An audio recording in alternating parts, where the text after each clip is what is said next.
अस्सलाम वालेकुम वरहमतुल्लाहि वबरकातुहू। लिशबा इस्लामी टीवी में खुश आमदीद। खुश रहें, आबाद रहें, सलामत रहें।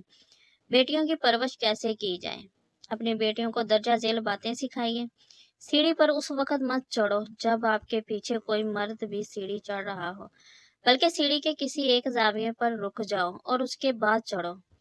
लिफ्ट पर किसी अजनबी मर्द की मौजूदगी में मत चढ़ो, उसके निकलने का इंतजार करो और बाद में चढ़े। अपने चचा, मामू, खाला के बेटों से हाथ के साथ मुसफा मत कीजिए। अपने साथ गुफ्तगू करने वाले शख्स के साथ हमेशा मुनासिब फासला रखिए। हमेशा किसी के साथ मामला करने की हद मुकर्रर करें, चाहे वो कितना ही करीबी क्यों ना हो, और अपने वकार का ख्याल रखें। सड़क पर अपने दोस्तों के साथ मजाक ना करें और सड़क के आदाब का ख्याल रखें।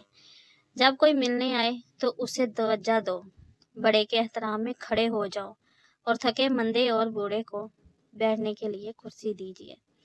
गली मोहल्ले के सब मर्द बाप के सिवा अजनबी होते हैं, इसलिए उनसे बिला ज़रूरत बात नहीं करनी चाहिए, क्योंकि हरासा करने वाले जहनी मरीज होते हैं, चाहे वो रिश्तेदार ही क्यों ना हो।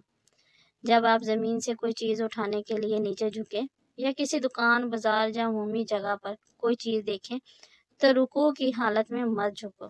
कोशिश करो बैठकर चीज़ देखो, फिर खड़े हो जाइए ताकि आपका पर्दा यानी सतर या जिस्म पीछे से बेनकाब ना हो।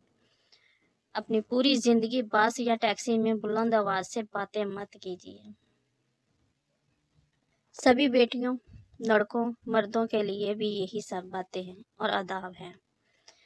उम्मीद है कि आप लोगों को ये हमारी छोटी सी तहरीर पसंद आई होगी, और अगर हमारी वीडियो अच्छी लगी है तो काइंडली लाइक करें, नए आने वाले सब्सक्राइब करें। लिशबा इस्लामी टीवी। अल्लाह हाफ़िज़।